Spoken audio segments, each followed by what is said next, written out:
Olá pessoal, tudo bem com vocês?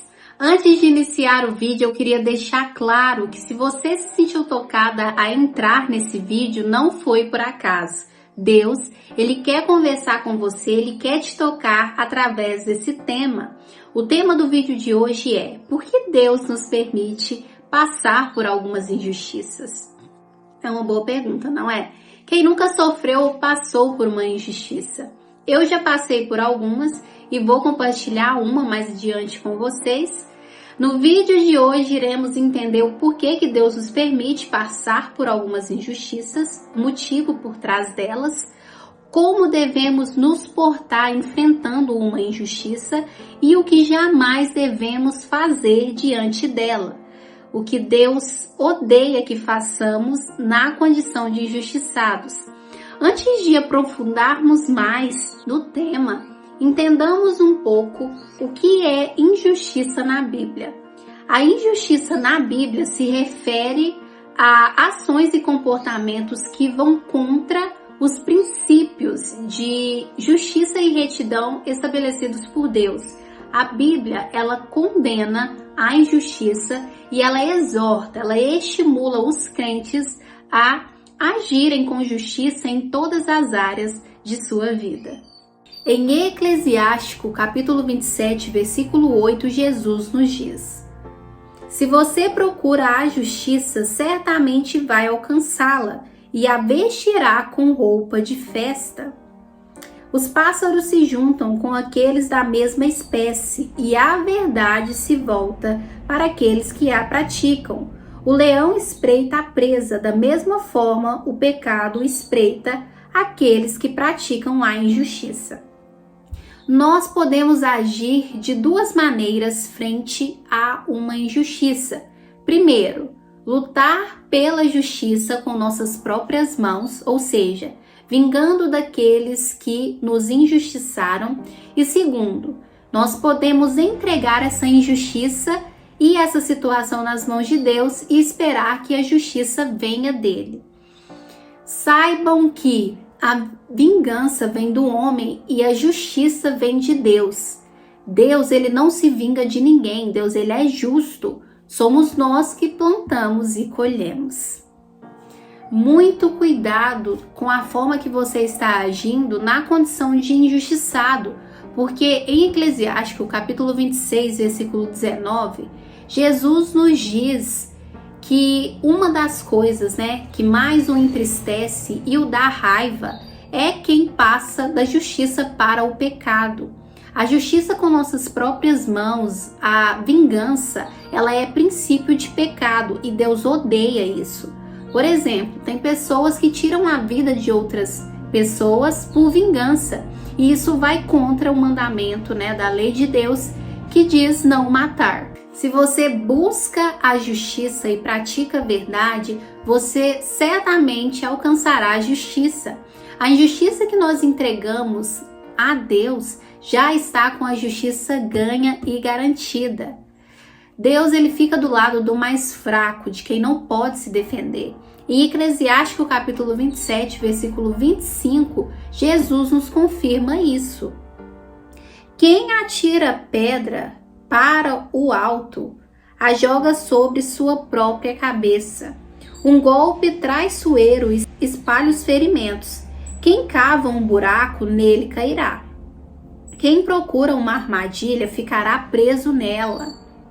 O mal se voltará contra quem o pratica, e sem que a pessoa saiba de onde ele virá. Sarcasmo e insultos são próprios do orgulhoso, mas a vingança o espreita como faz o leão.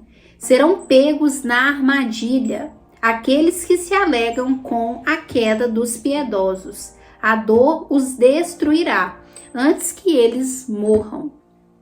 As armadilhas que estão planejando contra você irão se tornar, a sua promoção. Eu, durante um bom tempo, tentei entrar, trabalhar em uma instituição, que não vem ao caso o nome, que eu não quero expor eles, e eu não consegui. E o mais engraçado é que eu passei pelo processo seletivo deles umas 2, 3 vezes, eu não me lembro ao certo a quantidade. E na primeira vez que eu tentei entrar lá, eu conversei com o coordenador do processo seletivo se ele poderia me dar uma oportunidade para que eu mantivesse um curso que eu pagava na época. Eu não tive êxito, né? Eu não fui selecionada. Mas Deus, né, abençoou, Ele me enviou uma outra oportunidade e eu consegui concluir o meu curso, né? E pagar todas as parcelas. Na última vez que eu tentei entrar lá, essa mesma instituição, só que era numa outra vaga que eu não me identificava muito. Já estava quase tudo certo para eu entrar, mas Deus me tirou a paz do coração. Então, eu não prossegui, né, naquele processo seletivo e mandei uma mensagem para o coordenador e recusei a vaga. Fabiola, por que você está me contando isso? Né? Vocês às vezes estão pensando aí. Naquela época, eu me senti injustiçada por essa situação, porque parecia que quanto mais eu tentava, mais as coisas confabulavam para que dessem errado. E naquela época era muito importante para mim entrar lá, né, e ser selecionada. E hoje em dia eu entendo por que Deus fechou as portas daquela instituição para mim, porque não se encaixava com o meu propósito de hoje. Provavelmente iria me desviar, né, do que Deus Ele quer para mim agora. O Tiago Brunet, um dos meus professores de vida, ele tem uma teoria baseada na sabedoria milenar, ou seja, baseada na Bíblia, que se chama zona de expulsão, que é uma área espiritual que acontece antes de você começar o seu destino, que é quando você não fez nada para que algo acontecesse e do nada acontece uma rejeição, uma injustiça muito grande contra você. Como, por exemplo, você perder, né, você ser demitido do seu serviço sem merecer. Nesses casos, quando nós não procuramos por isso, Deus vendo que nós não iríamos ter, né, coragem para decidir sozinho, Ele nos expulsa de certos lugares para nos direcionar para o que Ele quer para a nossa vida. Mesmo que você tente se esconder do que Deus quer para você, uma hora Ele te acha, te traz para perto e se cumpre o que Ele quer, né, o propósito que Ele tem para a sua vida. Por isso que eu disse que as injustiças, elas nos promovem.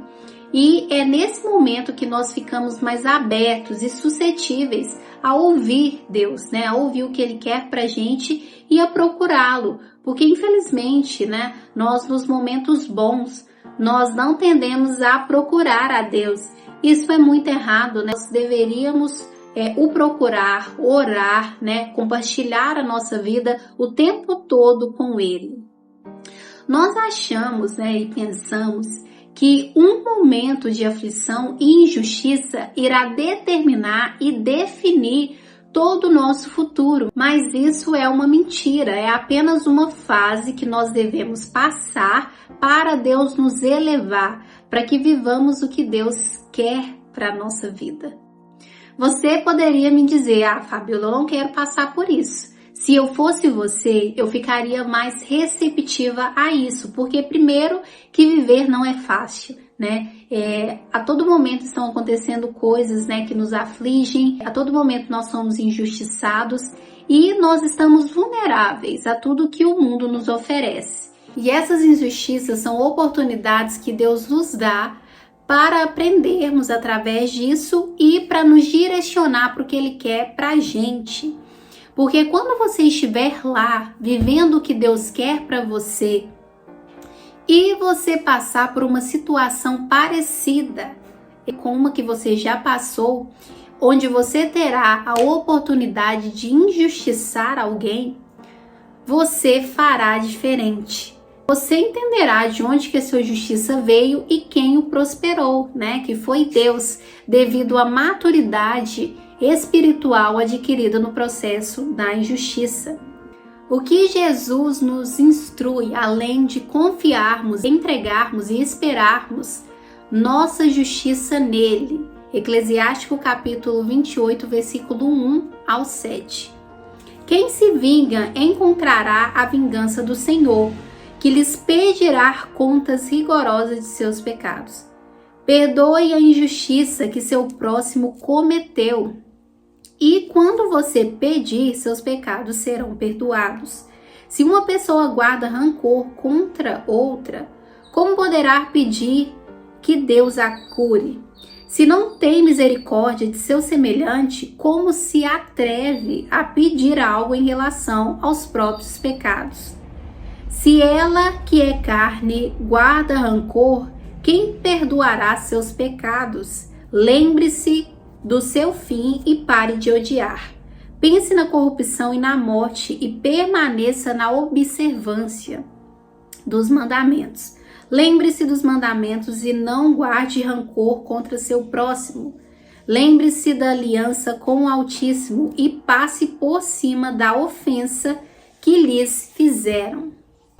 Aqui Jesus nos deixa claro a necessidade de sermos mais empáticos com quem cometeu a injustiça conosco e os perdoar, assim como Deus nos perdoa o tempo todo.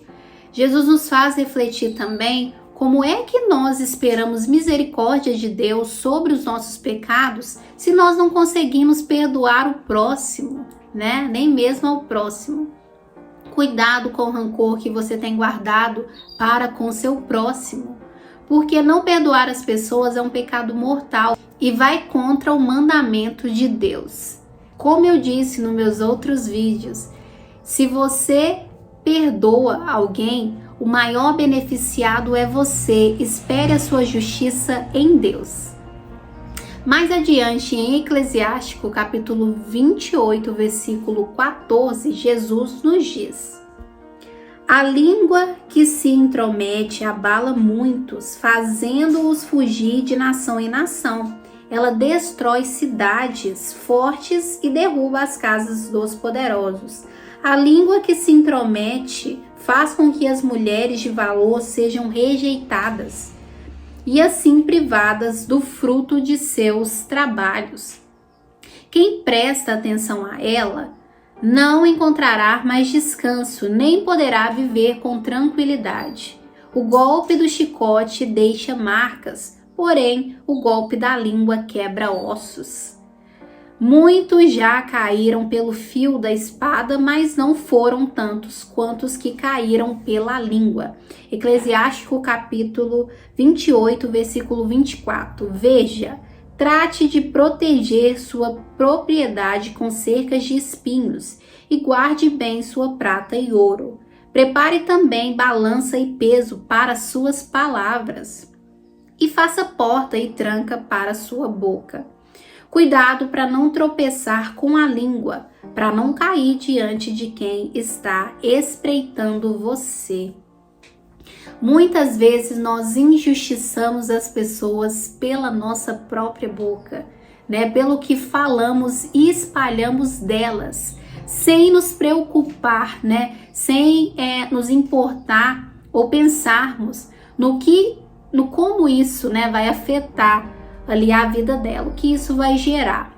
Aqui Jesus novamente, ele nos alerta sobre a necessidade de sermos mais empáticos e prudentes com o que falamos, né, com o que dizemos.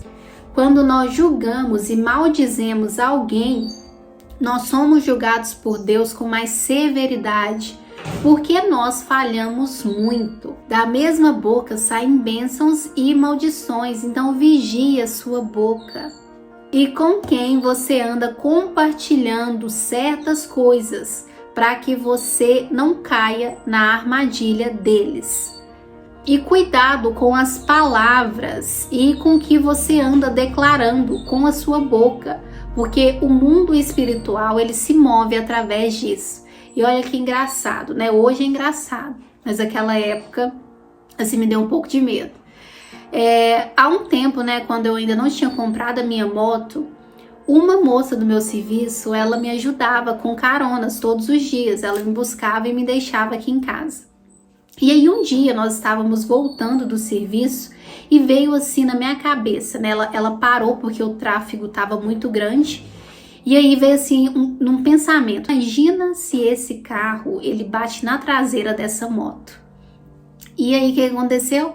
Na hora o carro bateu na traseira da moto. Só que o bom é que Deus, ele nos testa, né? Ele é tão misericordioso que ele nos testa e nos livra ao mesmo tempo. E assim, a moto não teve nenhum arranhão, nós também, né? Nós não nos machucamos.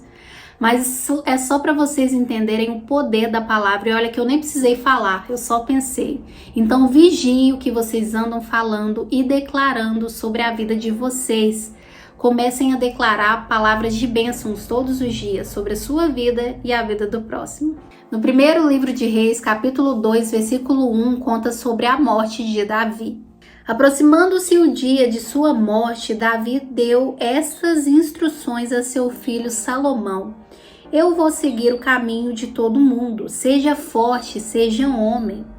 Cumpra as ordens de Javé, seu Deus, andando pelos seus caminhos e observando suas legislações, mandamentos, normas e sentenças, como estão escritos na lei de Moisés, para que você tenha êxito em tudo o que fizer e projetar. Deus, então, há de cumprir sua palavra sobre mim. Por outro lado, você sabe o que me fez Joabe, filho de Sárvia. Joabe, ele era comandante do exército de Israel. Ele matou Abner, filho de Ner, e Amasa, filho de Jeter, os dois chefes do exército de Israel. Em tempos de paz, vingou o sangue derramado na guerra, manchando assim de sangue inocente o cinturão de seus rins e a sandália de seus pés. Portanto, haja com sabedoria, não deixe que os cabelos brancos dele desçam em paz para a morada dos mortos.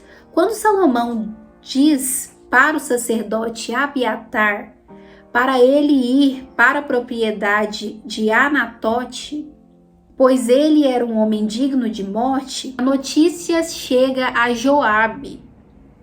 E Joabe se refugiou na tenda de Deus e agarrou-se aos chifres do altar. Avisaram o rei Salomão que Joabe se havia refugiado ali. Salomão deu a ordem para executá-lo.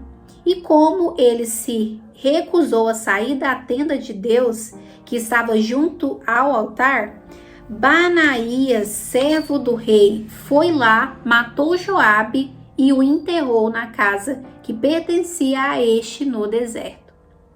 E Salomão tirou de cima dele e da casa de seu pai, Davi, o sangue inocente que Joabe derramou. Joabe, ele era o comandante do exército de Israel. E ele desobedecia às ordens do rei Davi e fazia ao contrário, né? E escondido, com a morte de Abner e Amasa. Os dois eram chefes do exército de Israel. Joabe, ele tramou uma emboscada contra os dois e os mataram sem que o rei Davi ficasse ciente disso. Davi, em vida, ele não fez cair, né, o sangue inocente de Abner e Amasa sobre Joabe, mas o seu filho Salomão, que foi sucessor de seu trono, fez. E com Deus acontece a mesma coisa, nada é encoberto e esquecido por Deus. Essa injustiça que você sofreu ou que você ainda está passando, como por exemplo, ser roubado por alguém de confiança, ter sido demitido sem merecimento, estar sendo injustiçado dentro do seu próprio serviço, ser traído, né, ferido por pessoas próximas, pessoas que você amava e confiava, estar sendo injustiçado ou injustiçada dentro do seu próprio ambiente familiar, enfim. Isso não se compara ao que Deus tem reservado para a sua vida. Pare de reclamar e descanse em Deus e espere nele a sua justiça. Aproveite esse momento para se aproximar ainda mais de Deus, fortaleça sua fé, né? Infelizmente, nós não tendemos a fortalecer a nossa fé em momentos bons, né? Mas só quando nós somos testados a acreditar. E você está sendo testado a acreditar. Pois isso que você está passando é uma oportunidade divina. É uma oportunidade que Deus está te dando para você aprender através disso e para que Ele te direcione para o que Ele quer para a sua vida. Como eu sempre digo e sempre irei falar, os planos de Deus são muito maiores que os nossos. Então, descanse em Deus, descanse o teu coração. Toda luta divina já está ganha. Eu creio, você crê? Se você crê, já está declarado e decretado. Que vocês escrevam aqui nos comentários para mim se vocês realmente creem, hein? Se vocês se sentiram tocados por esse tema, se Deus tocou vocês durante esse vídeo, que vocês compartilhem para mais pessoas serem tocadas pela palavra de Deus. Se você não é inscrito, se inscreva, ative o sininho e fique ligado nos próximos vídeos. Que Deus abençoe a semana de vocês. Muito obrigada e até o próximo vídeo.